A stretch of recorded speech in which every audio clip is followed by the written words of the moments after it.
Hadis harian untuk hari ini dari Kitab Musnad Ahmad, nomor 21.530. Telah menceritakan kepada kami, Muhammad bin Ja'far telah menceritakan kepada kami Sa'id dari Qatadah, dari Abdullah bin Robah, dari Abu Qatadah al-Ansyari berkata, saat kami bersama Rasulullah Shallallahu Alaihi Wasallam dalam salah satu perjalanan beliau, tiba-tiba Rasulullah Shallallahu Alaihi Wasallam nyaris terjengkang, atau Abu Qatadah berkata, Rasulullah Shallallahu Alaihi Wasallam hampir saja terpleset. Perawi tak ingat lagi kepastian redaksinya dari kendaraan beliau, lalu aku menahan beliau dengan tanganku, lalu beliau terbangun. Kemudian kami berjalan, lalu Rasulullah Shallallahu Alaihi Wasallam hampir terjengkang. Kemudian aku menahan beliau dengan tanganku, lalu beliau terbangun. Rasulullah Shallallahu Alaihi Wasallam bersabda, Hai Abu Qatadah. Aku menjawab, Ya wahai Rasulullah. Rasulullah Shallallahu Alaihi Wasallam bersabda, Semoga Allah menjagamu, sebagaimana halnya engkau telah menjagaku sejak semalam. Selanjutnya Rasulullah Shallallahu Alaihi Wasallam bersabda, Maaf, kami tidak tahu, melainkan kami telah merepotkanmu. Sekarang mari kita minggir dari jalan, atau mari kita menepi dari jalan. Sang perawi ragu kepastian redaksinya. Berkata Abu Qatadah, kami minggir, kemudian Rasulullah Shallallahu Alaihi Wasallam menambatkan kendaraan beliau. Setiap kaki kami berbantalkan siku kendaraannya. Kami tidak bangun hingga matahari terbit, dan ia menyebutkan suara burung gereja. Abu Qatadah berkata, Wahai Rasulullah, binasalah kita ketinggalan syalat.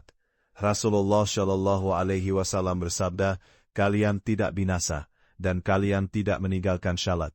Hanya saja yang disebut meninggalkan syalat adalah jika tiba waktu syalat sedang ia tidak tidur, adapun orang tidur, ia tidak bisa diistilahkan meninggalkan syalat. Apa ada air? Kemudian aku membawakan geriba untuk beliau, kemudian beliau berwudu, lalu menyerahkannya sisa air padaku. Beliau bersabda, jagalah, karena air itu akan memiliki berita besar. Kemudian beliau memerintahkan Bilal untuk mengumandangkan azan, lalu beliau berpindah dari tempat beliau, lalu menunaikan syalat subuh. Setelah itu Nabi Allah bersabda, bila orang-orang menaati Abu Bakar dan Umar, berarti mereka menyayangi diri mereka sendiri, dan mereka telah melakukan kebenaran. Bila mereka menentang keduanya, berarti mereka membinasakan diri mereka sendiri. Ketika itu Abu Bakar dan Umar, saat mereka kehilangan Nabi Shallallahu Alaihi Wasallam, keduanya berpesan kepada orang-orang, hendaklah kalian tetap berada di sumber air hingga pagi hari. Namun mereka tidak menuruti keduanya, dan Rasulullah Shallallahu Alaihi Wasallam pun mendatangi mereka di akhir siang, sementara mereka hampir saja mati kehausan. Mereka berkata, Wahai Rasulullah, binasalah kami.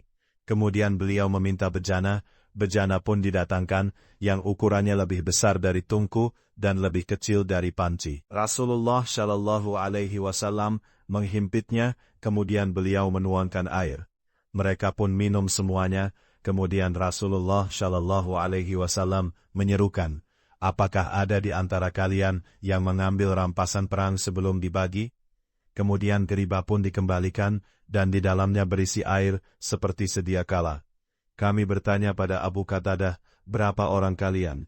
Abu Qatadah berkata, Abu Bakar dan Umar bersama 80 orang, sementara kami bersama Rasulullah Shallallahu Alaihi Wasallam berjumlah 12 orang.